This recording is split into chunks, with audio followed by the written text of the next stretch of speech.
वाहिगुरु जी।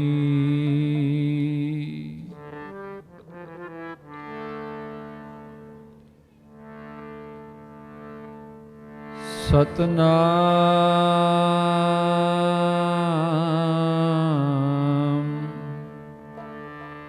श्री वाहिगुरु।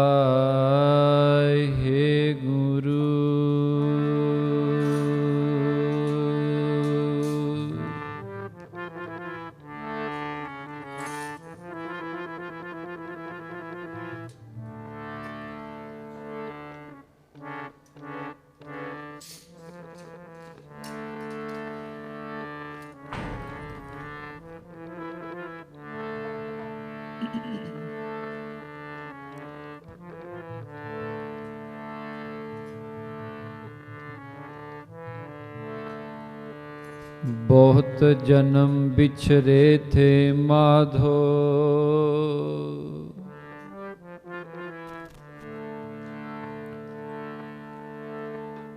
एहो जन्म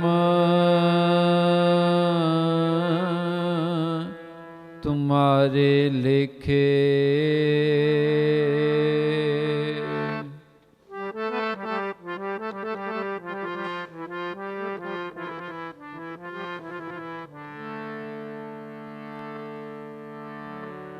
कह रविदास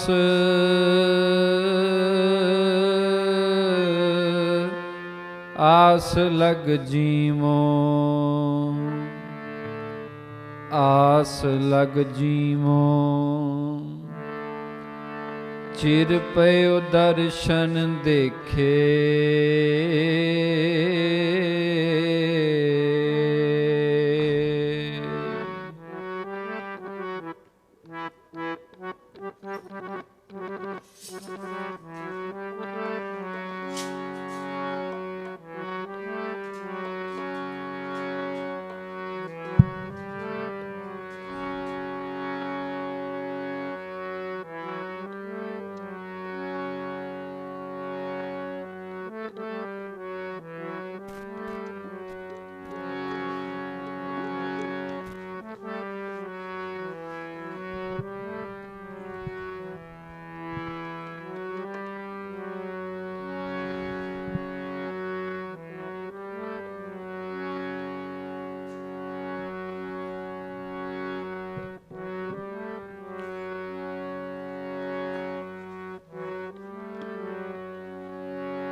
एहो जन्म तुम्हारे लिखे।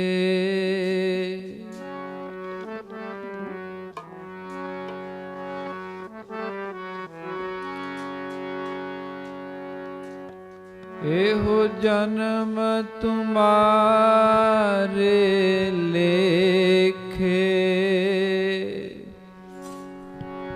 लेखे विच लाले मालका। जन्म तुम्हारे लेखे, लेखे विच लाले मालका। तुम्हारे लेखे, लेखे विच लाले मालका।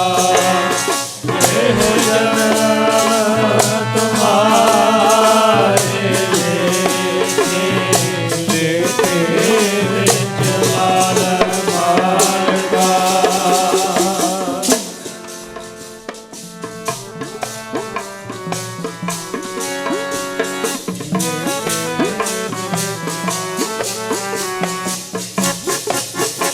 एहो जन्म तुम्हारे लेखे, लाले मालका।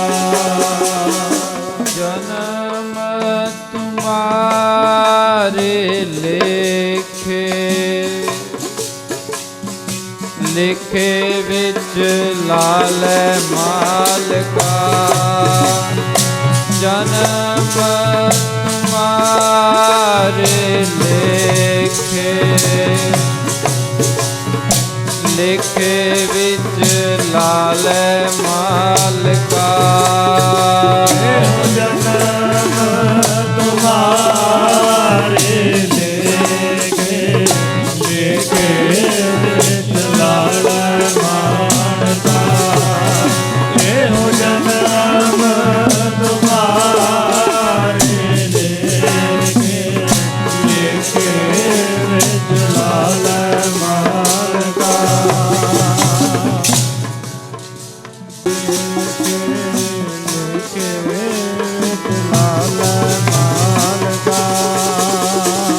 ਲਿਖੇ ਵਿੱਚ ਜੀ ਲਾਈ ਮਾਲਕਾ ਲਿਖੇ ਵਿੱਚ ਜੀ ਲਾਈ ਮਾਲਕਾ ਲਿਖੇ ਵਿੱਚ ਜੀ ਲਾਈ ਮਾਲਕਾ ਲਿਖੇ ਵਿੱਚ ਜੀ ਲਾਈ ਮਾਲਕਾ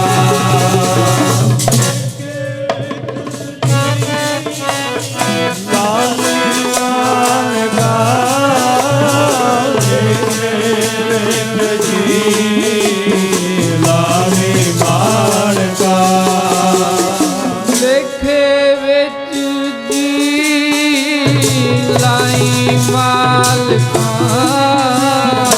ਲਿਖੇ ਵਿੱਚ ਜੀ ਲਾਈ ਮਾਲਕਾ ਲਿਖੇ ਵਿੱਚ ਜੀ ਲਾਈ ਮਾਲਕਾ ਲਿਖੇ ਵਿੱਚ ਜੀ ਲਾਈ ਮਾਲਕਾ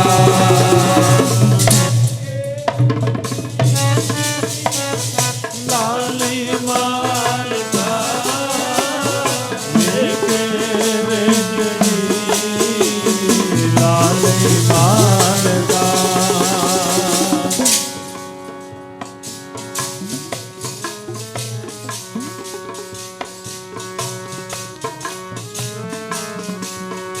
ਲੇਖੇ ਵਿੱਚ ਲਾਇਓ ਜੀ ਲੇਖੇ ਵਿੱਚ ਲਾਇਓ ਜੀ ਇਹੋ ਜਨਮ ਤੁਮਾਰੇ ਲੇਖੇ ਲੇਖੇ ਵਿੱਚ ਲਾਇਓ ਜੀ ਇਹੋ ਜਨਮ ਤੁਮਾਰੇ ਲੇਖੇ ਲੇਖੇ ਵਿੱਚ ਲਾਇਓ ਜੀ ਇਹ ਜਨਮ ਤੁਮਾਰੇ ਲੇਖੇ ਲੇਖੇ ਵਿੱਚ ਲਾਇਓ ਜੀ ਇਹ ਜਨਮ ਤੁਮਾਰੇ ਲੇਖੇ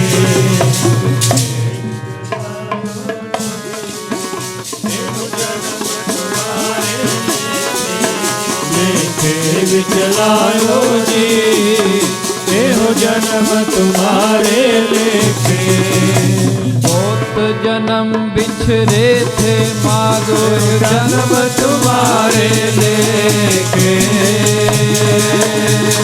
कह रविदास आस लगदी फिर भयो दर्शन देखे।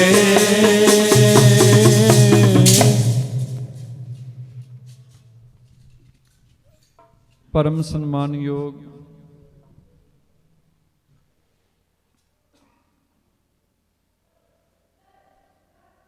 सतगुरां दी साजी निवाजी गुरु प्यारी गुरु सवारी साध संगत जी, आप जी वड्डियां भागां वाले हो। जो दूरों नेड़ेों चल के हफ्तावारी गुरमत समागमां नूं मुख रखदियां होइयां जुगो जुग अटल साहिब सतगुरु गरीब नवाज सच्चे पातशाह तखत चवर छत्र जी दे मालक धन साहिब श्री गुरु ग्रंथ साहिब महाराज जी दे पावन दरबार दीयां हाजरियां भर रहे हो। सतगुरां दे चरनां विच हाजरी लवाइए, ਕੋਈ ਵੀ ਰਸਨਾ ਵਾਂਝੀ ਨਾ ਰਵੇ। ਇੱਕ ਵਾਰੀ ਸਾਰੇ ਗੱਜ ਕੇ ਫਤਿਹ ਬੁਲਾਓ। ਆਖੋ ਜੀ ਵਾਹਿਗੁਰੂ ਜੀ ਕਾ ਖਾਲਸਾ, ਵਾਹਿਗੁਰੂ ਜੀ ਕੀ ਫਤਿਹ। ਸਾਧ ਸੰਗਤ ਜੀ, ਸਤਿਗੁਰੂ ਜੀ ਨੇ ਕਿਰਪਾ ਕਰਕੇ ਰਹਿਮਤ ਕਰਕੇ ਸਾਨੂੰ ਸਾਰਿਆਂ ਨੂੰ ਸਤਸੰਗ ਕਰਨ ਦਾ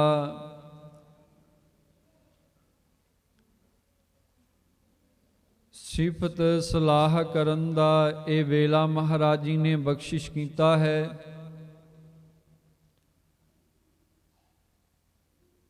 ਆਪ ਜੀ ਨੇ ਸਾਡੇ ਤੋਂ ਪਹਿਲਾਂ ਗੁਰੂ ਸਵਾਰਿਆਂ ਪਾਸੋਂ ਪਵਿੱਤਰ ਗੁਰਬਾਣੀ ਸੁਖਮਨੀ ਸਾਹਿਬ ਜੀ ਦੇ ਜਾਪ ਸਰਵਣ ਕੀਤੇ।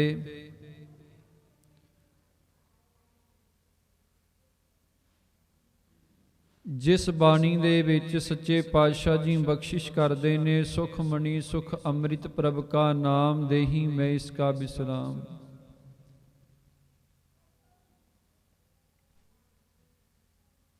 ਸੁਖਮਣੀ ਸੁਖ ਅੰਮ੍ਰਿਤ ਪ੍ਰਭ ਨਾਮ, ਭਗਤ ਜਨਾਂ ਕੈ ਮਨ ਬਿਸਰਾਮ। ਵਾਹਿਗੁਰੂ ਦੇ ਪਰਮੇਸ਼ਵਰ ਦੇ ਨਾਮ ਦੇ ਵਿੱਚ ਹੀ ਸਾਰੇ ਸੁੱਖ ਨੇ। ਬੰਦਾ ਸਾਰੀ ਜ਼ਿੰਦਗੀ ਸੁੱਖਾਂ ਵਾਸਤੇ ਬੜੇ ਹੱਥ ਪੈਰ ਮਾਰਦਾ ਹੈ, ਬੜੇ ਯਤਨ ਕਰਦਾ ਹੈ।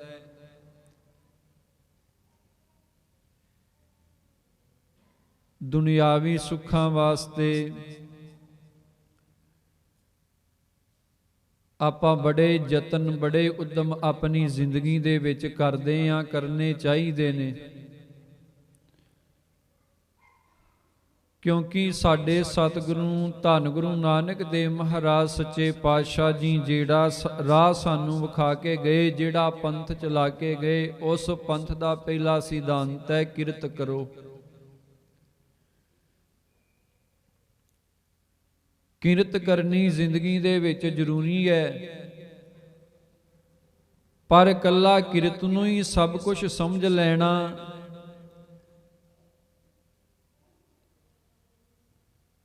ਮਹਾਰਾਜ ਕਹਿੰਦੇ ਕਿਰਤ ਜ਼ਰੂਰੀ ਹੈ।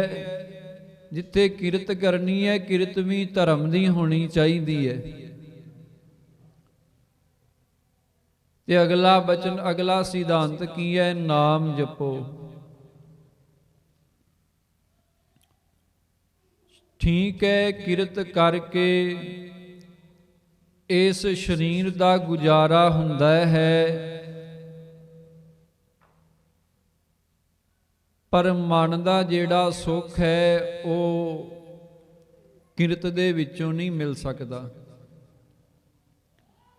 ਸਮਝਿਓ ਗੱਲ ਨੂੰ। ਸਰੀਰ ਦੇ ਸੁੱਖ ਤਾਂ ਆਪਾਂ ਇਕੱਠੇ ਕਰ ਲਾਂਗੇ, ਕਿਰਤ ਕਰਕੇ, ਕੰਮ ਕਰਕੇ ਕਰਨੇ ਚਾਹੀਦੇ ਨੇ, ਜ਼ਰੂਰੀ ਨੇ। ਜੇ ਸੰਸਾਰ ਦੇ ਵਿੱਚ ਰਹਿਣਾ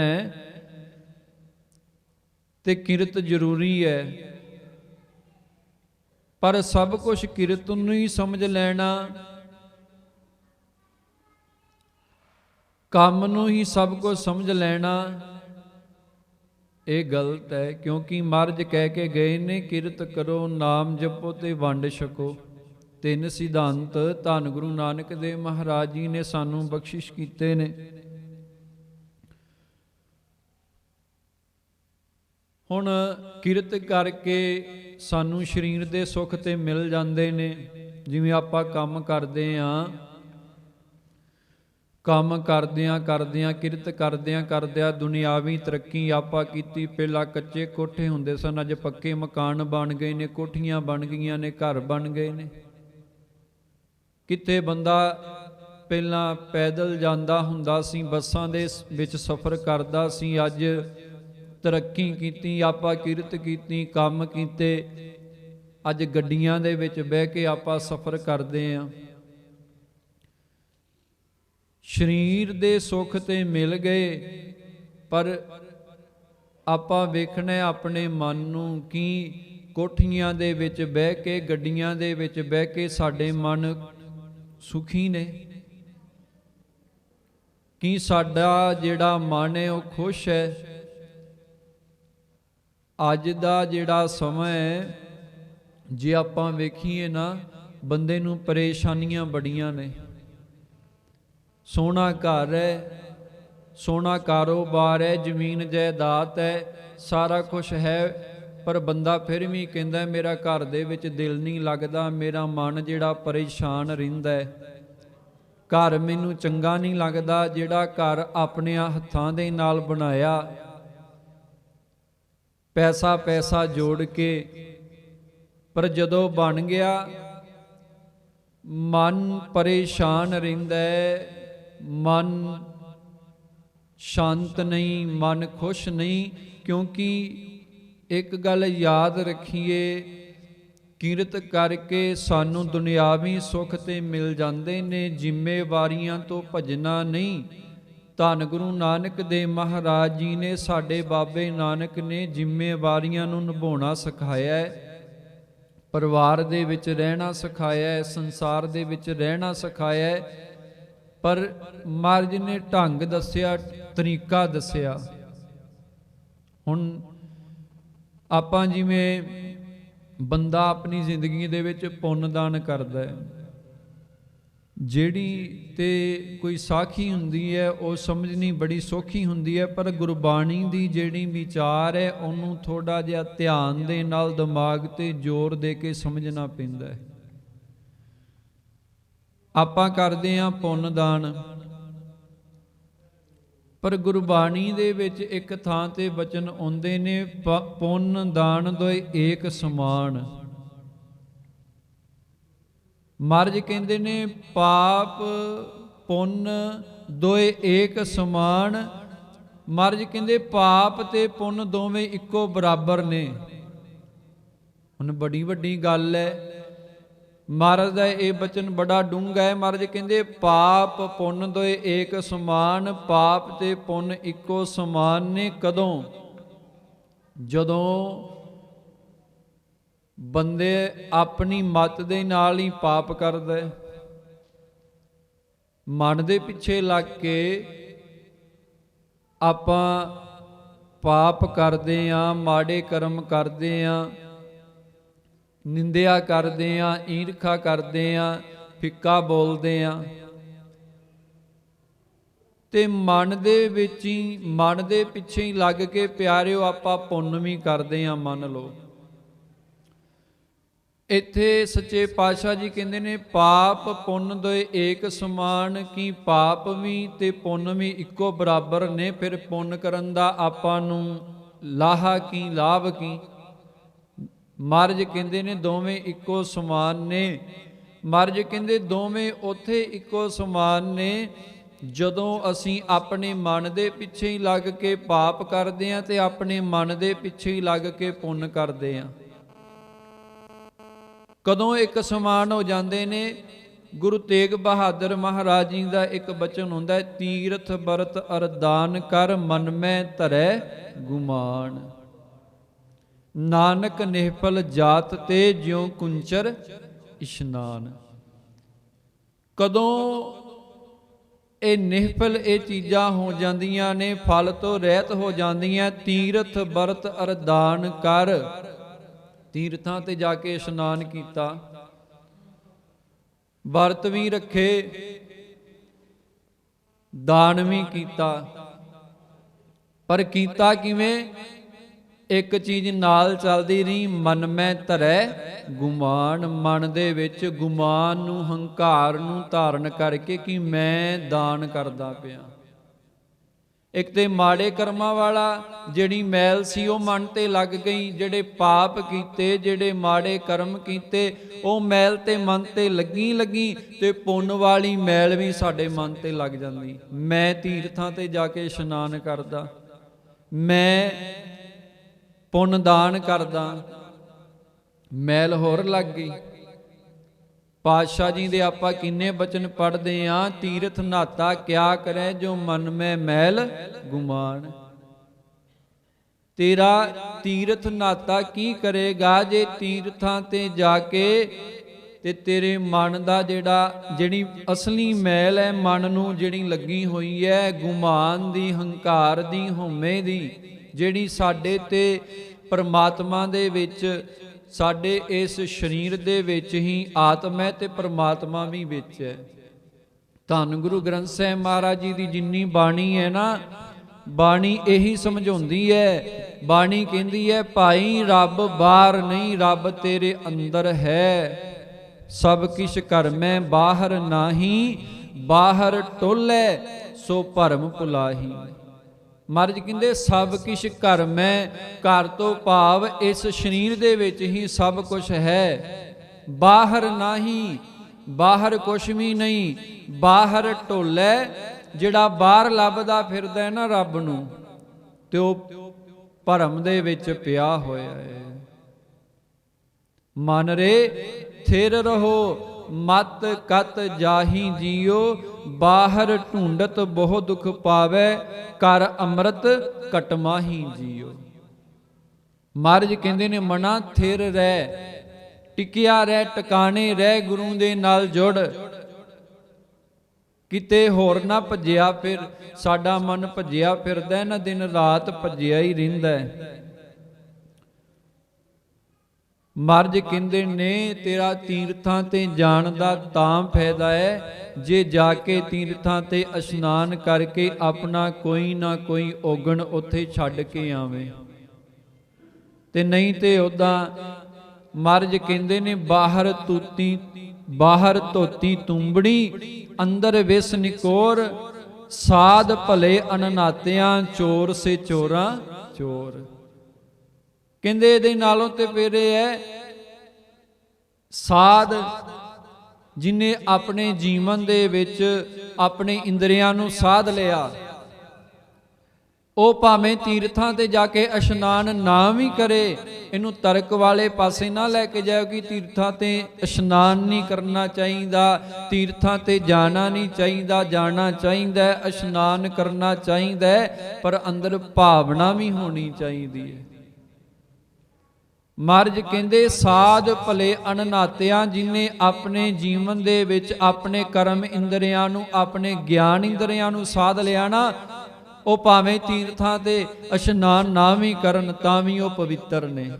ਚੋਰ ਸੇ ਚੋਰਾਂ ਚੋਰ, ਤੇ ਚੋਰ ਨੇ ਤੀਰਥਾਂ ਤੇ ਇਸ਼ਨਾਨ ਕਰਕੇ ਵੀ ਚੋਰ ਹੀ ਰਹਿਣਾ। ਤੇ ਮਹਾਰਾਜ ਕਹਿੰਦੇ ਨੇ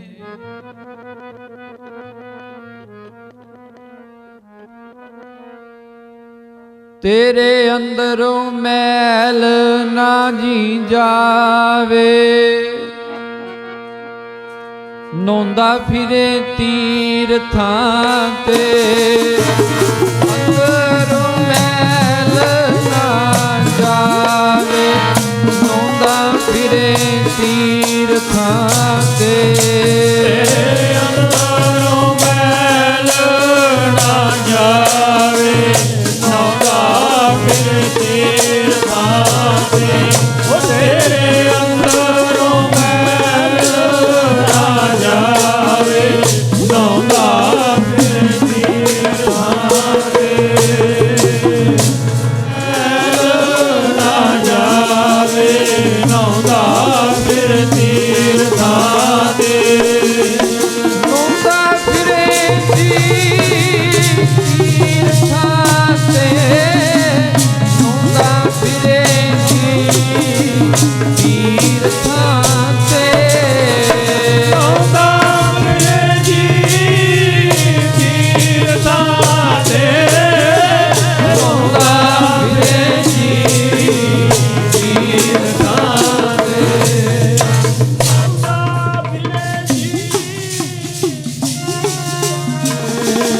ਅੰਦਰੋਂ ਮੈਲ ਨਾ ਜਾਵੇ, ਮੈਲ ਨਾ ਜਾਵੇ, ਨੌਂਦਾ ਫਿਰੇ ਤੀਰਥਾਂ ਤੇ, ਅੰਦਰੋਂ ਮੈਲ ਨਾ ਜਾਵੇ, ਮੈਲ ਨਾ ਜਾਵੇ ਤੀਰਥਾਂ ਤੇ, ਤੇਰੇ ਅੰਦਰੋਂ ਮੈਲ ਨਾ ਜਾਵੇ, ਨਹਾਉਂਦਾ ਫਿਰ ਤੀਰਥਾਂ ਤੇ। ਤੇਰੇ ਅੰਦਰੋਂ ਮੈਲ ਨਾ ਜਾਵੇ, ਨਹਾਉਂਦਾ ਫਿਰ ਤੀਰਥਾਂ ਤੇ।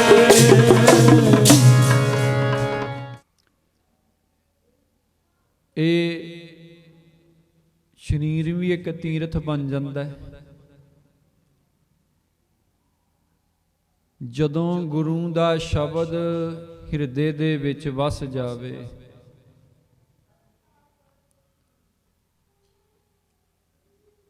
ਕਹਿੰਦੇ ਹੁੰਦੇ ਨੇ ਨਾ, ਜਿਹੜੇ ਰੱਬ ਦੇ ਪਿਆਰੇ ਹੁੰਦੇ ਨੇ, ਸਾਧੂ ਜਨ ਹੁੰਦੇ ਨੇ, ਮਹਾਤਮਾ ਜਨ ਹੁੰਦੇ ਨੇ, ਉਹ ਚੱਲਦੇ ਫਿਰਦੇ ਤੀਰਥ ਹੁੰਦੇ ਨੇ।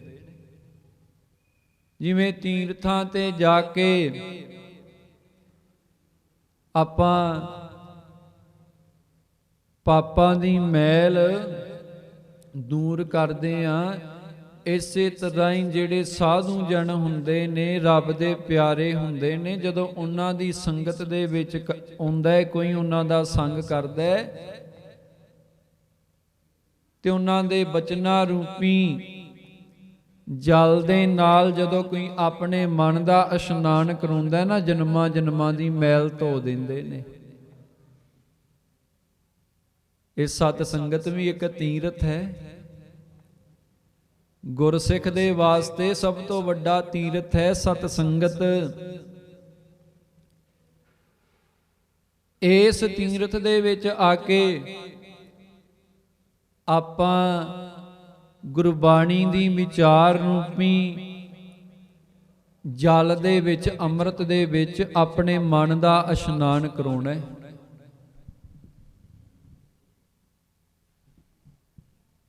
ਬਾਣੀ ਦੇ ਵਿੱਚ ਰਸ ਆਨੰਦ ਉਦੋਂ ਆਉਂਦਾ ਹੈ ਪਿਆਰਿਓ, ਜਦੋਂ ਮਨ ਜੁੜਿਆ ਹੋਏਗਾ। ਜੇ ਮਨ ਹੀ ਨਾ ਜੁੜਿਆ ਤੇ ਫਿਰ ਪਿਆਰਿਓ ਰਸ ਨਹੀਂ, ਆਨੰਦ ਨਹੀਂ। ਜਿਵੇਂ ਭੁੱਖ ਲੱਗੀ ਹੋਵੇ ਨਾ, ਤੇ ਭੋਜਨ ਛਕੀਏ, ਪ੍ਰਸ਼ਾਦਾ ਛਕੀਏ, ਬੁਰਕੀ ਤੋੜ ਕੇ ਮੂੰਹ 'ਚ ਪਾਈਏ, ਤੇ ਰਸ ਹੁੰਦਾ ਹੈ ਨਾ, ਸਵਾਦ ਹੁੰਦਾ ਹੈ। ਇਸੇ ਤਰ੍ਹਾਂ ਹੀ ਜਦੋਂ ਮਨ ਨੂੰ ਜੋੜ ਕੇ ਆਪਾਂ ਗੁਰਬਾਣੀ ਦੀ ਵਿਚਾਰ ਨੂੰ ਸੁਣਾਂਗੇ, ਗੁਰਬਾਣੀ ਨੂੰ ਗਾਵਾਂਗੇ, ਗੁਰਬਾਣੀ ਨੂੰ ਪੜਾਂਗੇ, ਗੁਰੂ ਦੇ ਸ਼ਬਦ ਦੇ ਵਿੱਚ ਮਨ ਨੂੰ ਜੋੜਾਂਗੇ, ਫਿਰ ਰਸ ਆਏਗਾ, ਆਨੰਦ ਆਏਗਾ। ਤੇ ਇਹੋ ਜਿਹਾ ਰਸ ਹੈ ਗੁਰੂ ਦੀ ਬਾਣੀ ਦੇ ਵਿੱਚ, ਗੁਰੂ ਦੇ ਨਾਮ ਦੇ ਵਿੱਚ। ਮਹਾਰਾਜ ਕਹਿੰਦੇ ਸਾਰਿਆਂ ਰਸਾਂ ਤੋਂ ਮਹਾਨ ਰਸ ਹੈ। ਰਸ ਬੜੇ ਨੇ ਦੁਨੀਆ ਦੇ ਵਿੱਚ। ਅੱਖਾਂ ਦਾ ਰਸ ਆਪਣਾ, ਪਰਾਇਆ ਰੂਪ ਵੇਖਣਾ। ਕੰਨਾਂ ਦਾ ਰਸ ਆਪਣਾ, ਦੂਜਿਆਂ ਦੀ ਨਿੰਦਿਆ ਸੁਣਨੀ। ਜੀਭ ਦਾ ਰਸ ਆਪਣਾ, ਸਵਾਦਲੇ ਭੋਜਨ ਛਕਣੇ। ਨੱਕ ਦਾ ਆਪਣਾ ਰਸ ਹੈ। ਬੜੇ ਰਸ ਨੇ ਇਸ ਸੰਸਾਰ ਦੇ ਵਿੱਚ, ਪਰ ਮਹਾਰਾਜ ਕਹਿੰਦੇ ਨੇ ਵਿਖੇ ਬਨ ਫੀਕਾ ਤਿਆਗ ਨੀ ਸਖੀਏ, ਨਾਮ ਮਹਾਰਸ ਪੀਓ। ਨਾਮ ਤੇ ਨਾਲ ਸ਼ਬਦ ਆਉਂਦਾ ਹੈ ਮਹਾਰਸ, ਜਿਹੜਿਆਂ ਸਾਰਿਆਂ ਰਸਾਂ ਤੋਂ ਉੱਚਾ ਹੈ, ਉੱਤੇ ਹੈ, ਮਹਾਨ ਹੈ। ਇਹ ਰਸ ਜਦੋਂ ਬਾਬੇ ਫਰੀਦ ਨੂੰ ਆਇਆ ਨਾ, ਕਈ ਸਾਲ ਜਦੋਂ ਲੰਘ ਗਏ ਬੰਦਗੀ ਕਰਦਿਆਂ, ਭਜਨ ਕਰਦਿਆਂ, ਇਬਾਦਤ ਕਰਦਿਆਂ, ਆਪਾਂ ਕਾਲੇ ਪੈ ਜਾਂਦੇ ਆ ਨਾ। ਥੋੜੇ ਦਿਨ ਜਪ ਕੇ ਜਾਂ ਥੋੜੇ ਮਹੀਨੇ ਜਪ ਕੇ ਕਹਿੰਦੇ ਆ ਨਾਮ ਦੇ ਵਿੱਚ, ਬਾਣੀ ਦੇ ਵਿੱਚ ਕੋਈ ਰਸ ਨਹੀਂ।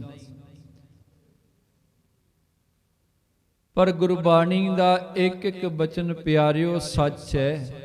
ਜੇ ਮਹਾਰਾਜ ਕਹਿੰਦੇ ਗੁਰਬਾਣੀ ਦੇ ਵਿੱਚ, ਨਾਮ ਦੇ ਵਿੱਚ ਰਸ ਹੈ, ਐਸਾ ਰਸ ਹੈ ਜਿਹੜਿਆਂ ਸਾਰਿਆਂ ਰਸਾਂ ਤੋਂ ਉੱਚਾ ਹੈ, ਉੱਤੇ ਹੈ, ਮਹਾਨ ਹੈ। ਤੇ ਫਿਰ ਹੈ ਜਦੋਂ ਬਾਬਾ ਫਰੀਦ ਸਾਹਿਬ ਜੀ ਨੂੰ ਰਸ ਆਇਆ, ਖੁਦਾ ਦੀ ਬੰਦਗੀ ਦੇ ਵਿੱਚੋਂ ਰਸ ਪ੍ਰਾਪਤ ਹੋਇਆ, ਆਨੰਦ ਆਇਆ, ਅੰਦਰ ਖੇੜਾ ਮਹਿਸੂਸ ਹੋਇਆ, ਤੇ ਬਾਬੇ ਫਰੀਦ ਸਾਹਿਬ ਜੀ ਨੇ ਆਖਿਆ, ਫਰੀਦਾ ਸ਼ੱਕਰ ਖੰਡ ਨਵਾਤ ਗੁੜ, ਮਾਖਿਓ ਮਾਝਾ ਦੁੱਧ, ਸਭੇ ਵਸਤੂ ਮਿੱਠੀਆਂ, ਰੱਬ ਨਾ ਪੁੱਜਣ ਤੁਧ। ਆਖਿਆ।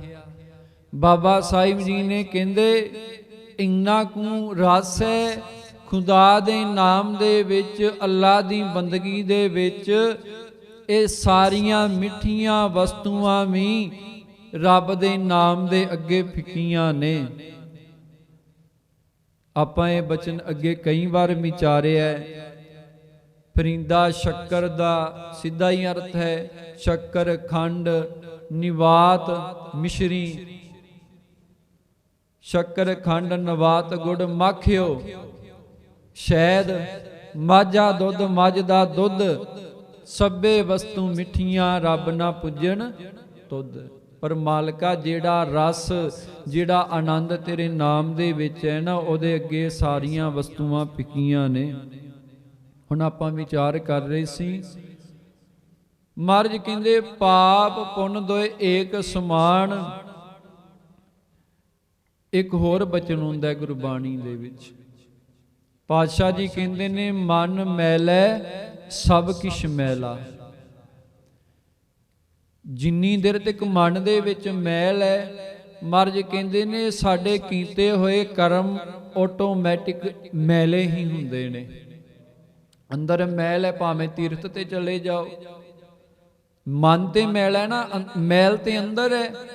ਭਾਵੇਂ ਜਿੰਨੀ ਵਾਰ ਮਰਜੀ ਇਸ਼ਨਾਨ ਕਰੀ ਜਾਓ, ਮੈਲ ਤੇ ਸਾਡੇ ਅੰਦਰ ਹੈ। ਤੇ ਸੁਭਾਵਿਕ ਗੱਲ ਹੈ, ਜੇ ਸਾਡੇ ਮਨ ਦੇ ਵਿੱਚ ਮੈਲ ਹੈ, ਮੈਲੇ ਮਨ ਦੇ ਨਾਲ ਆਪਾਂ ਕੋਈ ਵੀ ਚੰਗਾ ਕਰਮ ਕਰਾਂਗੇ ਉਹ ਵੀ ਮੈਲਾ ਹੀ ਹੋਏਗਾ।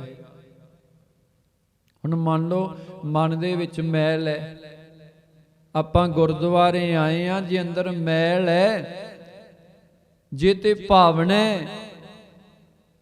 ਗੁਰੂ ਦਾ ਭੈ, ਫਿਰ ਤੇ ਵੱਖਰੀ ਗੱਲ ਹੈ।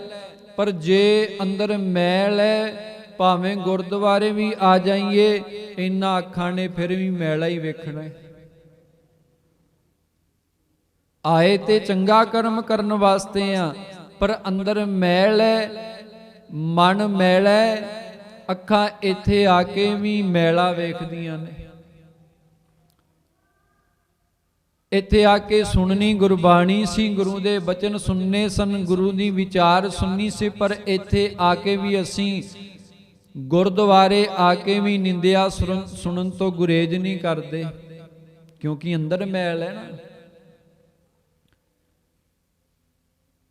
ਇੱਥੇ ਆ ਕੇ ਗੁਰੂ ਦੇ ਦਰ ਤੇ ਆ ਕੇ, ਜਿੱਥੇ ਇਸ ਜੀਵ ਦੇ ਨਾਲ ਆਪਾਂ ਗੁਰੂ ਦੇ ਗੁਣ ਗਾਉਣੇ ਸਨ, ਉਸੇ ਹੀ ਜੀਵ ਦੇ ਨਾਲ ਗੁਰੂ ਦੇ ਦਰ ਤੇ ਆ ਕੇ ਅਸੀਂ ਦੂਜਿਆਂ ਨੂੰ ਫਿੱਕਾ ਬੋਲਦੇ ਆਂ, ਦੂਜਿਆਂ ਦੇ ਔਗਣ ਫੋਲਦੇ ਆਂ।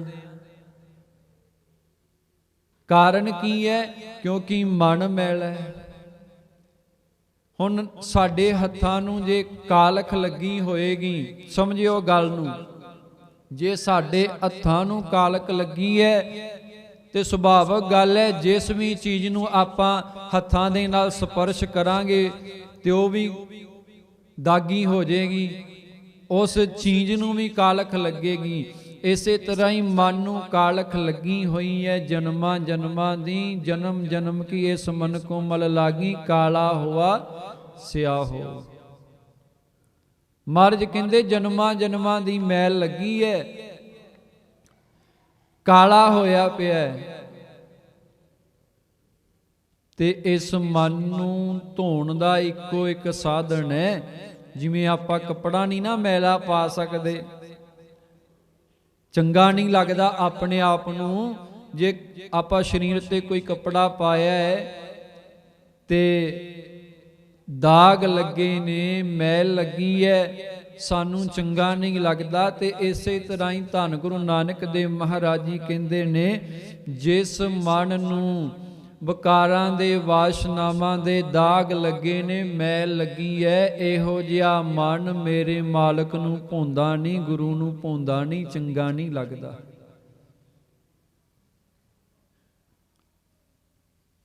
ਜੇ ਅਸੀਂ ਚਾਹੁੰਦੇ ਆ ਨਾ ਕਿ ਅਸੀਂ ਗੁਰੂ ਨੂੰ ਭਾ ਜਾਈਏ, ਗੁਰੂ ਨੂੰ ਚੰਗੇ ਲੱਗਣ ਲੱਗ ਜਾਈਏ, ਠੀਕ ਹੈ, ਆਪਾਂ ਸਾਰਾ ਜ਼ੋਰ ਆਪਣੀ ਜ਼ਿੰਦਗੀ ਦੇ ਵਿੱਚ ਦਿੱਤਾ ਇਸ ਸਰੀਰ ਨੂੰ ਸਵਾਰਨ ਦੇ ਵਿੱਚ, ਆਪਣੇ ਸਰੀਰ ਨੂੰ ਸਵਾਰਦੇ ਰਹਿੰਦੇ ਆ ਸਾਰੀ ਜ਼ਿੰਦਗੀ ਕਿ ਦੂਜਿਆਂ ਨੂੰ ਚੰਗੇ ਲੱਗੀਏ।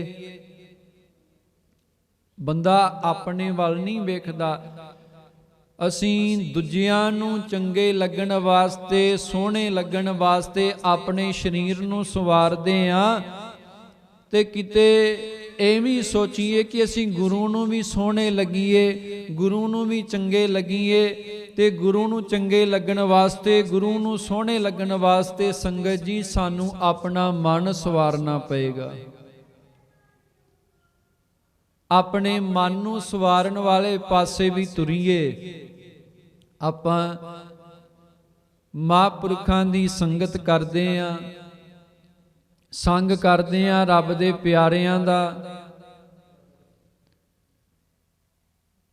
ਤੇ ਯਤਨ ਕਰਨਾ ਚਾਹੀਦਾ ਆਪਣੇ ਜੀਵਨ ਦੇ ਵਿੱਚ ਮਨ ਨੂੰ ਸਵਾਰਨ ਵਾਲੇ ਪਾਸੇ ਵੀ ਤੁਰੀਏ। ਮਹਾਰਾਜ ਜੀ ਕਹਿੰਦੇ ਨੇ, ਧੰਨ ਗੁਰੂ ਨਾਨਕ ਦੇਵ ਮਹਾਰਾਜ ਜੀ ਕਹਿੰਦੇ, ਭਾਈ ਜੇ ਮਨ ਨੂੰ ਦਾਗ ਲੱਗੇ ਨੇ ਨਾ, ਮੇਰੇ ਕੰਤ ਨੂੰ, ਮੇਰੇ ਮਾਲਕ ਨੂੰ ਇਹੋ ਜਿਹਾ ਚੋਲਾ ਪਾਉਂਦਾ ਨਹੀਂ, ਮਨ ਪਾਉਂਦਾ ਨਹੀਂ, ਮਨ ਚੰਗਾ ਨਹੀਂ ਲੱਗਦਾ। ਮੇਰੇ ਕੰਤ ਨਾ ਭਾਵੈ ਚੋਲੜਾ ਪਿਆਰੇ, ਕਿਉਂ ਤਨ ਸੀਜੈ ਜਾਏ। ਇਹ ਬਚਨ ਨੇ ਧੰਨ ਗੁਰੂ ਨਾਨਕ ਦੇਵ ਮਹਾਰਾਜ ਸੱਚੇ ਪਾਤਸ਼ਾਹ ਜੀ ਦੇ। ਤੇ ਮਨ ਦੀ ਮੈਲ ਨੂੰ ਧੋਣ ਦਾ ਇੱਕੋ ਇੱਕ ਤਰੀਕਾ ਹੈ, ਇੱਕੋ ਇੱਕ ਸਾਧਨ ਹੈ, ਉਹ ਹੈ ਗੁਰੂ ਦੀ ਬਾਣੀ, ਗੁਰੂ ਦਾ ਨਾਮ। ਜਿਵੇਂ ਜਿਵੇਂ ਪਿਆਰਿਓ ਬਾਣੀ ਪੜਾਂਗੇ, ਗੱਲ ਹੈ ਭਾਵਨਾ ਦੀ, ਗੱਲ ਹੈ ਭਰੋਸੇ ਦੀ, ਗੱਲ ਹੈ ਸ਼ਰਧਾ ਦੀ, ਗੱਲ ਹੈ ਵਿਸ਼ਵਾਸ ਦੀ। ਜਿਹੋ ਜੀ ਸਾਡੇ ਅੰਦਰ ਭਾਵਨਾ ਹੋਏਗੀ, ਉਹੋ ਜਿਹਾ ਫਲ ਗੁਰੂ ਸਾਡੀ ਝੋਲੀ ਵਿੱਚ ਪਾ ਦਿੰਦਾ ਹੈ। ਤੇ ਆਪਣੇ ਅੰਦਰ ਭਾਵਨਾ ਬਣਾਈਏ, ਗਾਵੀਐ ਸੁਣੀਐ ਮਨ ਰਖੀਐ ਭਾਉ, ਦੁਖ ਪਰ ਹਰ ਸੁਖ ਕਰ ਲੈ ਜਾਏ। ਜਿੱਥੇ ਆਪਾਂ ਗੁਰਬਾਣੀ ਨੂੰ ਗਾਉਂਦੇ ਆ, ਸੁਣਦੇ ਆ, ਉੱਥੇ ਅੰਦਰ ਭਾਵ ਵੀ ਰੱਖੀਏ, ਪ੍ਰੇਮ ਵੀ ਰੱਖੀਏ, ਭਾਵਨਾ ਵੀ ਬਣਾਈਏ, ਤੇ ਆਪਣੇ ਮਨ ਨੂੰ ਧੋਣ ਦਾ ਯਤਨ ਕਰੀਏ। ਇਸ ਸਰੀਰ ਦੇ ਮੁੱਕਣ ਤੋਂ ਪਹਿਲਾਂ ਪਹਿਲਾਂ ਪਿਆਰਿਓ ਆਪਣੇ ਮਨ ਨੂੰ ਮੁਕਾਈਏ। ਸਰੀਰ ਮੁੱਕ ਜਾਂਦਾ ਹੈ ਪਰ ਮਨ ਨਹੀਂ ਮੁੱਕਦਾ।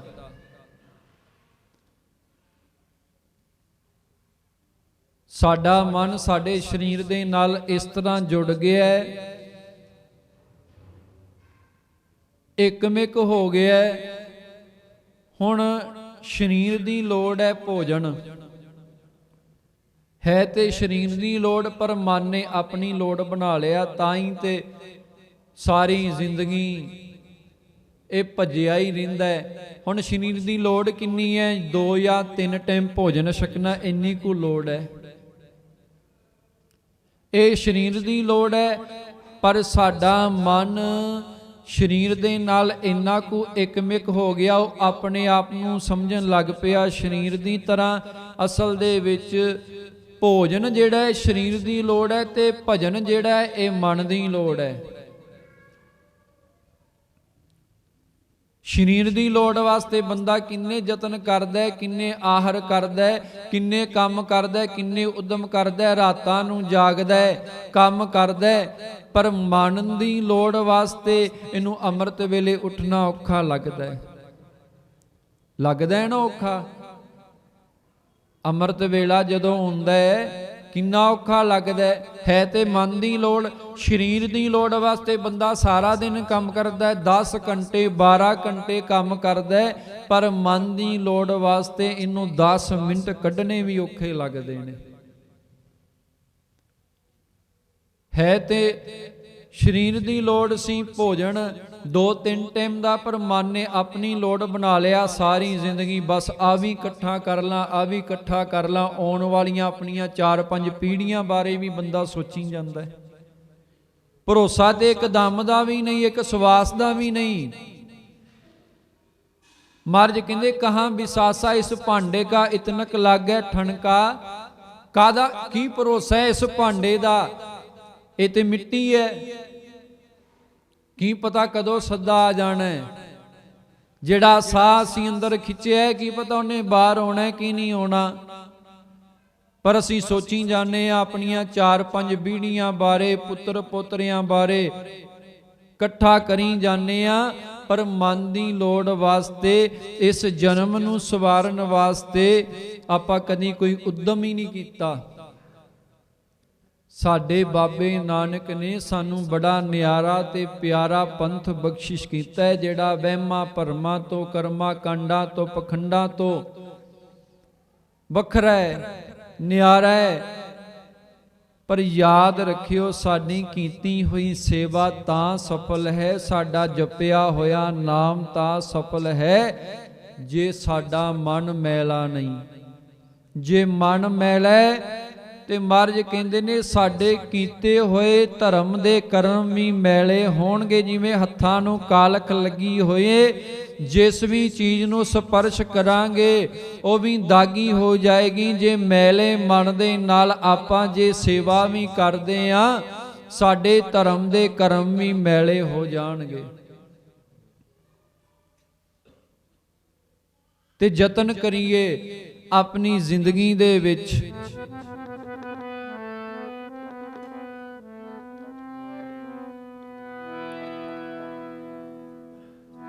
ਮਨ ਨੂੰ ਸਵਾਰਨ ਦਾ ਯਤਨ ਕਰੀਏ। ਚੀਨ ਦੇ ਵਿੱਚ ਇੱਕ ਸਾਧੂ ਹੋਇਆ, ਆਪਾਂ ਕਿਵੇਂ ਸਾਡਾ ਤਨ ਤੇ ਮਨ ਇੱਕਮਿਕ ਹੋ ਗਿਆ। ਪਦਾਰਥਾਂ ਦੀ ਲੋੜ ਸਰੀਰ ਨੂੰ ਹੈ, ਮਨ ਨੂੰ ਨਹੀਂ। ਭੋਜਨ ਦੀ ਲੋੜ ਸਰੀਰ ਨੂੰ ਹੈ, ਮਨ ਨੂੰ ਨਹੀਂ। ਪਰ ਮਨ ਕਿਵੇਂ ਆਪਣੇ ਤਨ ਦੇ ਨਾਲ, ਸਰੀਰ ਦੇ ਨਾਲ ਇੱਕਮਿਕ ਹੋ ਗਿਆ। ਉਹ ਸਰੀਰ ਦੀਆਂ ਲੋੜਾਂ ਨੂੰ ਮਨ ਨੇ ਆਪਣੀਆਂ ਲੋੜਾਂ ਬਣਾ ਲਿਆ।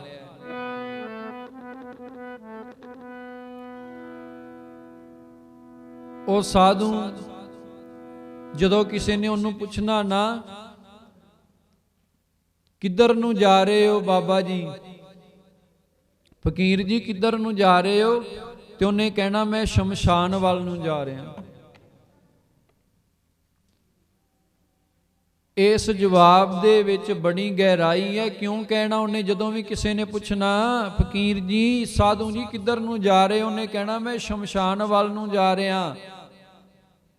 ਕਿਉਂਕਿ ਜਿਹੜਾ ਵੀ ਪੁੱਛਦਾ ਸੀ ਸਰੀਰ ਦੇ ਬਾਰੇ ਪੁੱਛਦਾ ਸੀ ਕਿ ਸਰੀਰ ਕਿੱਧਰ ਨੂੰ ਜਾ ਰਿਹਾ। ਯਾਦ ਰੱਖਿਓ, ਸਾਡੇ ਸਾਰਿਆਂ ਦਾ ਸਰੀਰ ਜਿਹੜਾ ਸ਼ਮਸ਼ਾਨ ਵੱਲ ਨੂੰ ਹੀ ਜਾ ਰਿਹਾ ਹੈ। ਇਹ ਆਪਣੇ ਸਫ਼ਰ ਤੇ ਹੈ। ਓਦ ਕਟੈ ਦਿਨਸ ਰਹਿ ਨਾਰੇ, ਛਿਨ ਛਿਨ ਓਦ ਬਿਹਾਤ ਹੈ, ਫੁੰਟੇ ਘਟ ਜਿਉ ਪਾਨੀ। ਸਾਡਾ ਸਾਰਿਆਂ ਦਾ ਸਰੀਰ ਪਿਆਰਿਓ ਸ਼ਮਸ਼ਾਨ ਵੱਲ ਨੂੰ, ਮੜੀਆਂ ਵਾਲੇ ਪਾਸੇ ਨੂੰ ਜਾ ਰਿਹਾ। ਜਿਵੇਂ ਜਿਵੇਂ ਸਾਡੀ ਉਮਰ ਬੀਤਦੀ ਪਈ ਹੈ, ਸਮਾਂ ਬੀਤਦਾ ਪਿਆ, ਦਿਨ ਤੇ ਰਾਤ ਲੰਘਦੇ ਪਏ ਨੇ। ਬੱਚਾ ਸੀ, ਬੱਚੇ ਤੋਂ ਜਵਾਨ ਹੋਇਆ, ਜਵਾਨੀ ਆਈ, ਜਵਾਨੀ ਤੋਂ ਬਾਅਦ ਬੁਢੇਪਾ, ਬੁਢੇਪੇ ਤੋਂ ਬਾਅਦ ਪਿਆਰਿਓ ਫਿਰ ਇਸ ਮਿੱਟੀ ਨੇ ਮਿੱਟੀ ਦੇ ਵਿੱਚ ਮਿਲ ਜਾਣਾ ਇੱਕ ਦਿਨ।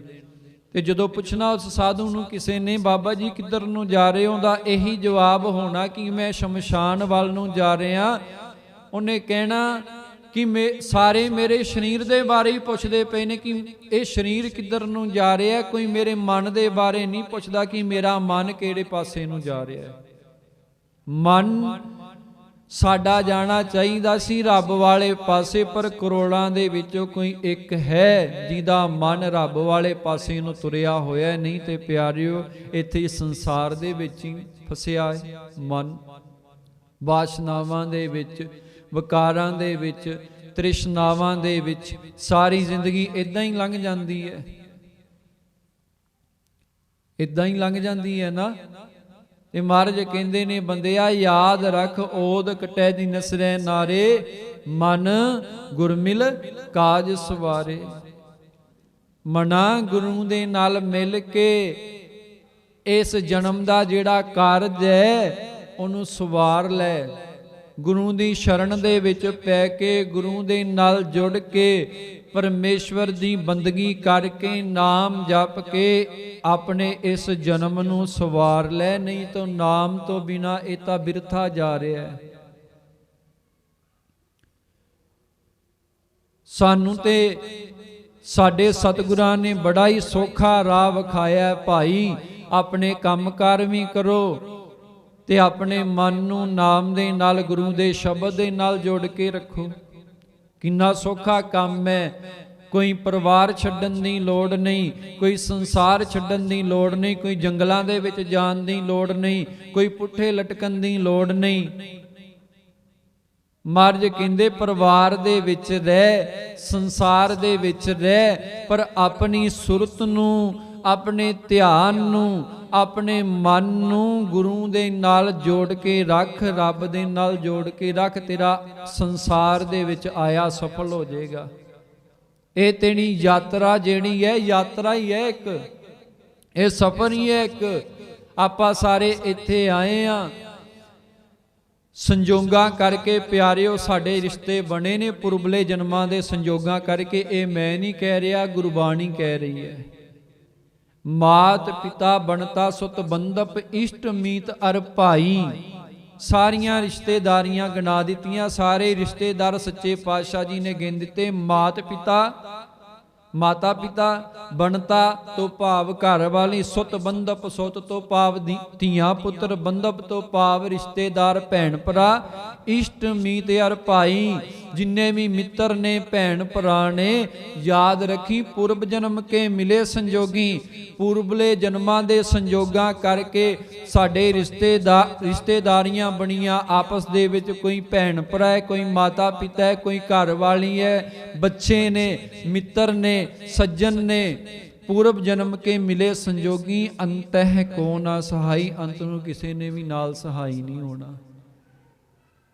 ਜੇ ਇੱਕ ਬਚਨ ਵੀ ਇਹ ਗੁਰਬਾਣੀ ਦਾ ਸਾਡੇ ਮਨ ਦੇ ਵਿੱਚ ਵਸ ਜਾਵੇ, ਇਹੀ ਬਚਨ, ਤੇ ਪਿਆਰਿਓ ਮਹਾਰਾਜ ਕਹਿੰਦੇ ਨੇ ਉਹਨਾਂ ਦੀ ਮਹਿਮਾ ਨੂੰ ਬਿਆਨ ਨਹੀਂ ਕੀਤਾ ਜਾ ਸਕਦਾ।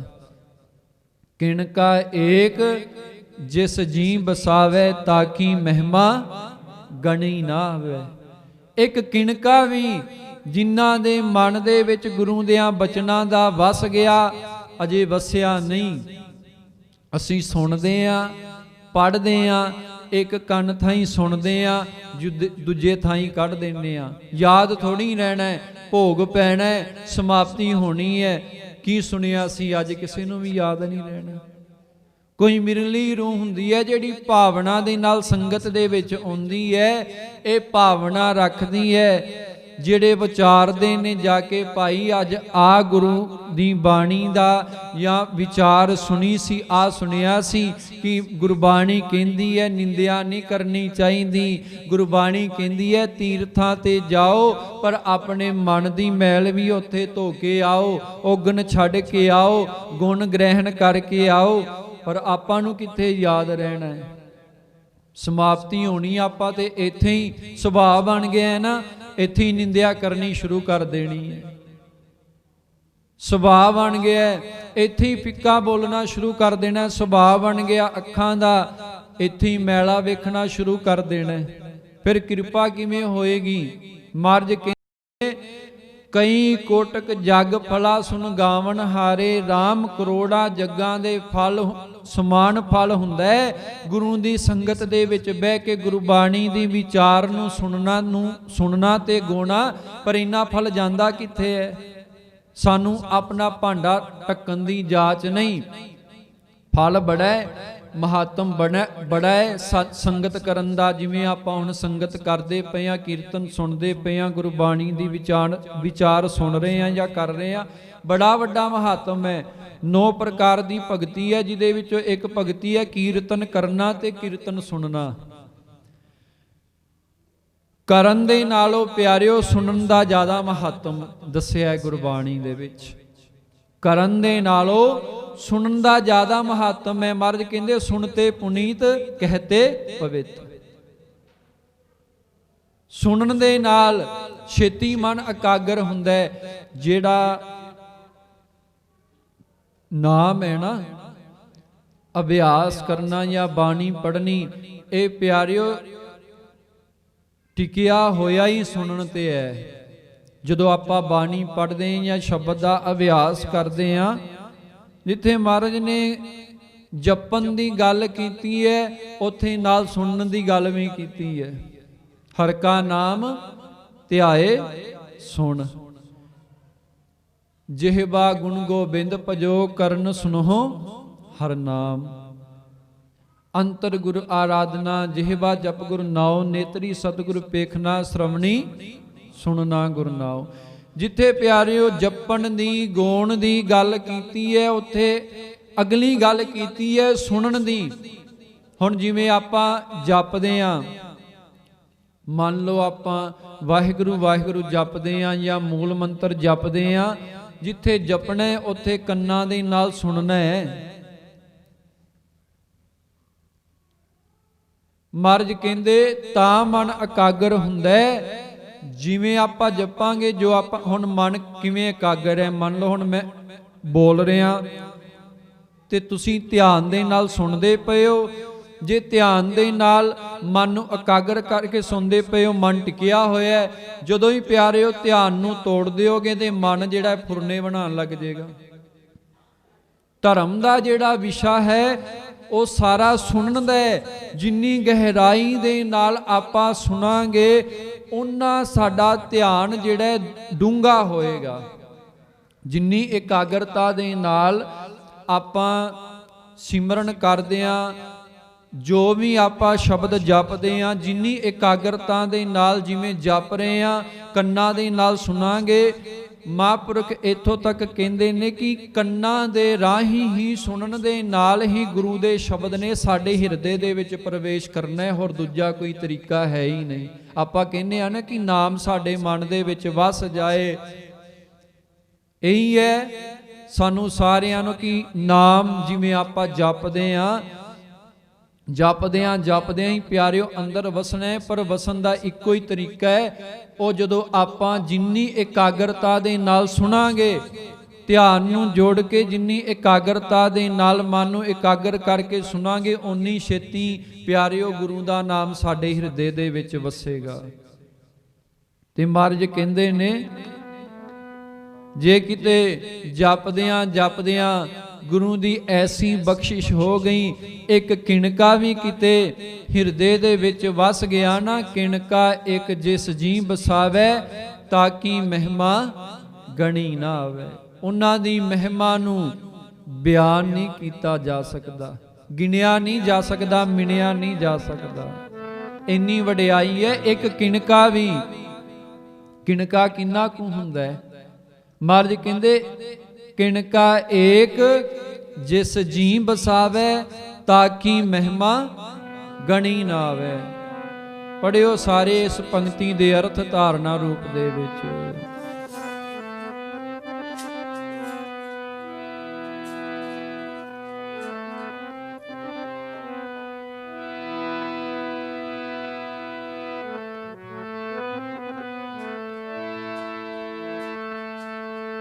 ਪਿਆਰੇ ਜੀ ਜੀਵਨ ਨਿਹਾਲ ਹੋ ਗਿਆ, ਮੇਰੇ ਪਿਆਰੇ ਜੀਵਨ ਨਿਹਾਲ ਹੋ ਗਿਆ। ਪਿਆਰੇ ਜੀ ਜੀਵਨ ਨਿਹਾਲ ਹੋ ਗਿਆ, ਮੇਰੇ ਪਿਆਰੇ ਜੀਵਨ ਨਿਹਾਲ ਹੋ ਗਿਆ। ਵਾਹ ਵਾਹ ਵਾਹ ਵਾਹ, ਜੀਵਨ ਨਿਹਾਲ ਹੋ ਗਿਆ। ਵਾਹ ਵਾਹ ਵਾਹ, ਜੀਵਨ ਨਿਹਾਲ ਹੋ ਗਿਆ। ਵਾਹ ਵਾਹ ਵਾਹ, ਜੀਵਨ ਨਿਹਾਲ ਹੋ ਗਿਆ।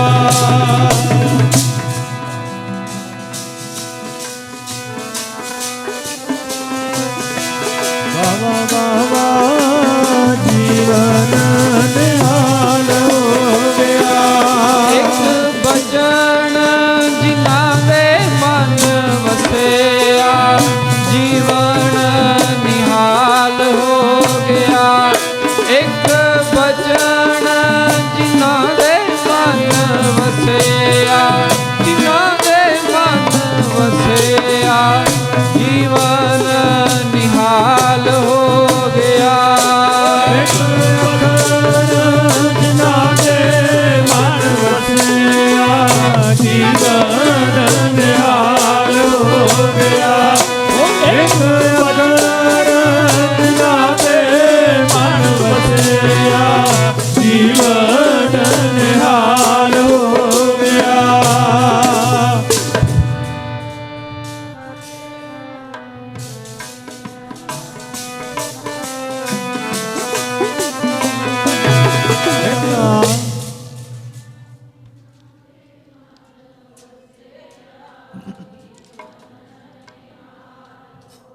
ਉਹਨਾਂ ਦਾ ਜੀਵਨ ਗੁਰੂ ਦੀ ਬਖਸ਼ਿਸ਼ ਦੇ ਨਾਲ ਨਿਹਾਲ ਹੋ ਜਾਂਦਾ ਹੈ, ਜਿਹੜੇ ਗੁਰੂ ਦੇ ਬਚਨ ਨੂੰ ਆਪਣੇ ਜੀਵਨ ਦੇ ਵਿੱਚ ਕਮਾਉਂਦੇ ਨੇ। ਬੇੜੇ ਉਹਨਾਂ ਦੇ ਪਾਰ ਹੁੰਦੇ ਨੇ, ਸੰਤੋ ਸਾਗਰ ਪਾਰ ਉਤਰੀਐ, ਜੇ ਕੋ ਬਚਨ ਕਮਾਵੇ ਸੰਤਨ ਕਾ, ਸੋ ਗੁਰ ਪ੍ਰਸਾਦੀ ਤਰੀਐ। ਉਹੀ ਗੁਰੂ ਦੀ ਕਿਰਪਾ ਦੇ ਨਾਲ ਤਰਦਾ ਇਸ ਭਵ ਸਾਗਰ ਨੂੰ। ਤੇ ਯਤਨ ਕਰਨਾ ਚਾਹੀਦਾ ਹੈ ਆਪਣੀ ਜ਼ਿੰਦਗੀ ਦੇ ਵਿੱਚ ਮਨ ਵਾਲੇ ਪਾਸੇ ਨੂੰ ਵੀ ਤੁਰੀਏ। ਸਾਰੀ ਜ਼ਿੰਦਗੀ ਸਰੀਰ ਨੂੰ ਸਵਾਰਦਿਆਂ ਲੰਘ ਚੱਲੀ ਹੈ, ਕਿਤੇ ਮਨ ਨੂੰ ਸਵਾਰੀਏ। ਜਦੋਂ ਮਨ ਨੂੰ ਸਵਾਰਨ ਵਾਲੇ ਪਾਸੇ ਤੁਰਾਂਗੇ ਫਿਰ ਪਤਾ ਲੱਗੇਗਾ। ਅਸੀਂ ਤੇ ਅਜੇ ਅੰਦਰ ਝਾਤ ਹੀ ਨਹੀਂ ਨਾ ਕਦੇ ਮਾਰੀ, ਕਦੇ ਵੇਖਿਆ ਹੀ ਨਹੀਂ ਮਨ ਨੂੰ ਕਿੰਨੇ ਕੁ ਦਾਗ ਲੱਗੇ ਨੇ, ਮਨ ਕਿੰਨਾ ਕੁ ਮੈਲਾ ਹੈ। ਕੋਈ ਕੰਨੀ ਕੋਈ ਪਾਸਾ ਖਾਲੀ ਨਹੀਂ ਮਨ ਵਾਲੀ ਚਾਦਰ ਦਾ, ਜਿਹੜਾ ਮੈਲਾ ਨਹੀਂ। ਤੇ ਪਿਆਰਿਓ, ਆਪਣੀ ਮਤ ਨੂੰ ਛੱਡ ਕੇ ਜਦੋਂ ਆਪਣੀ ਮਤ ਦੇ ਨਾਲ ਆਪਾਂ ਮਾੜੇ ਕਰਮ ਵੀ ਕਰਦੇ ਆਂ ਜਾਂ ਆਪਣੀ ਮਤ ਦੇ ਨਾਲ ਚੰਗੇ ਕਰਮ ਵੀ ਕਰਦੇ ਆਂ, ਪੁੰਨ ਦਾਨ ਵੀ ਕਰਦੇ ਆਂ, ਤੇ ਪਿਆਰਿਓ ਪੁੰਨ ਦਾਨ ਦੇ ਨਾਲ ਵੀ ਜਿਹੜੀ ਹੈ ਮਨ ਤੇ ਮੈਲ ਲੱਗਦੀ, ਕਿਉਂਕਿ ਅੰਦਰ ਹਉਮੈ ਹੁੰਦੀ ਹੈ, ਹੰਕਾਰ ਹੁੰਦਾ ਹੈ। ਇੱਕ ਪਾਉ ਲੱਤੀ ਨਾਤਿਆ, ਦੋਏ ਪਾ ਚੜੀਐਸ ਹੋਰ।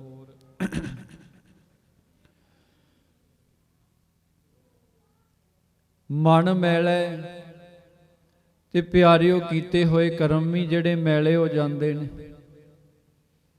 ਯਤਨ ਕਰਨਾ ਚਾਹੀਦਾ ਹੈ ਮਨ ਨੂੰ ਧੋਣ ਵਾਲੇ ਪਾਸੇ ਨੂੰ ਤੁਰੀਏ।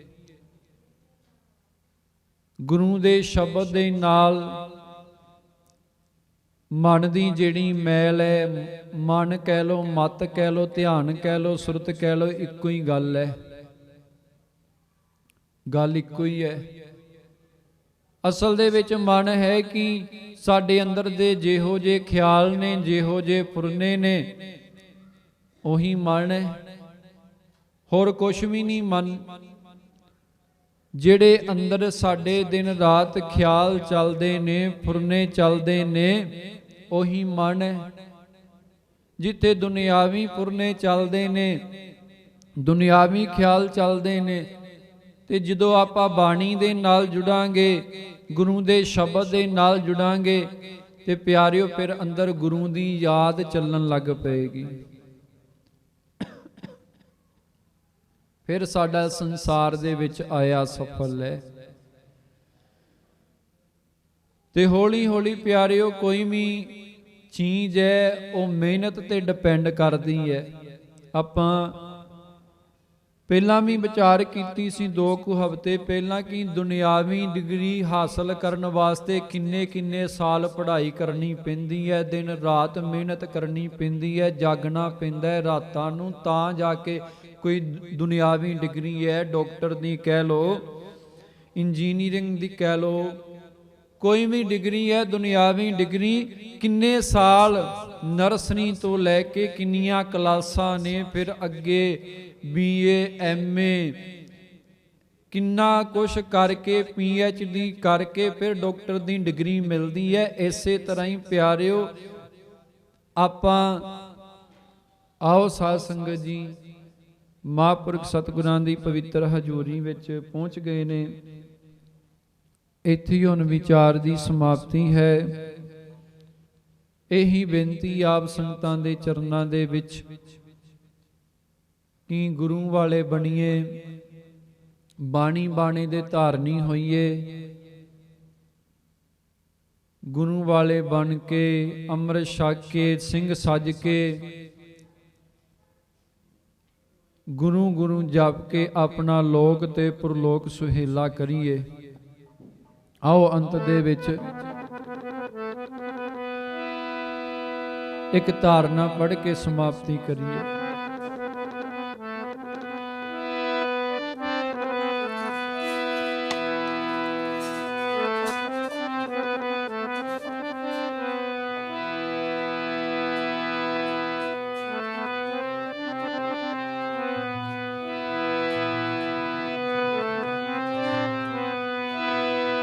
ਬਿਰਥਾ ਜਨਮ ਗਵਾਇਆ, ਬਿਰਥਾ ਜਨਮ ਗਵਾਇਆ ਇਸ ਮਨ ਅੰਧਲੇ ਨੇ।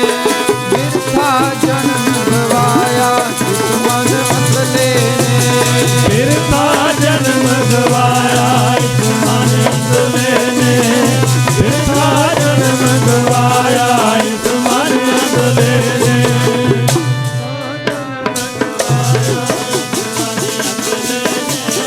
ਬਿਰਥਾ ਜਨਮ ਗਵਾਇਆ ਇਸ ਮਨ ਅੰਧਲੇ ਨੇ।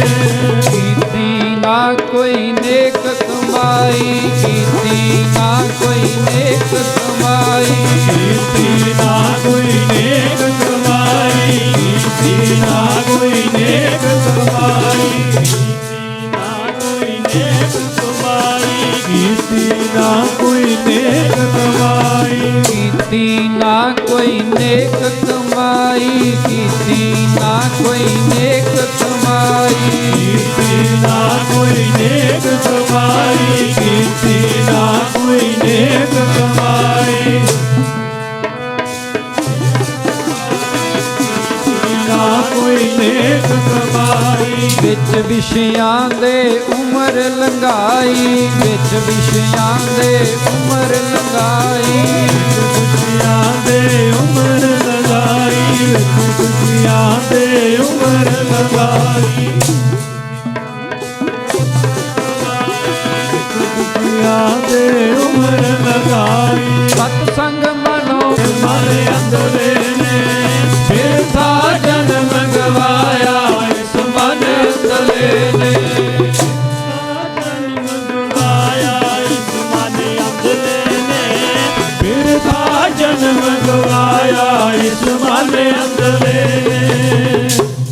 ਸੋ ਸਾਧ ਸੰਗਤ ਜੀ, ਇੰਨੀਆਂ ਕੁ ਬੇਨਤੀਆਂ ਪ੍ਰਵਾਨ ਕਰਨੀਆਂ। ਪਵਿੱਤਰ ਗੁਰਬਾਣੀ ਦੀ ਵਿਚਾਰ ਕਰਦਿਆਂ ਹੋਈਆਂ ਬੇਅੰਤ ਭੁੱਲਾਂ ਦੀ ਆਪ ਸੰਗਤਾਂ ਨੇ ਖਿਮਾ ਬਖਸ਼ਿਸ਼ ਕਰਨੀ। ਆ ਹੁਣ ਬੜੇ ਪਿਆਰ ਦੇ ਨਾਲ, ਇਕਾਗਰਤਾ ਦੇ ਨਾਲ ਮਹਾਂਪੁਰਖਾਂ ਦੀ ਨਾਮ ਭੀਜੀ ਰਸਨਾ ਰਾਹੀਂ ਗੁਰਬਾਣੀ ਦੀਆਂ ਗੁਰਮਤਿ ਦੀਆਂ ਵਿਚਾਰਾਂ ਸਰਵਣ ਕਰਕੇ ਲਾਹਾ ਪ੍ਰਾਪਤ ਕਰੀਏ ਜੀ। ਵਾਹਿਗੁਰੂ ਜੀ ਕਾ ਖਾਲਸਾ, ਵਾਹਿਗੁਰੂ ਜੀ ਕੀ ਫਤਿਹ।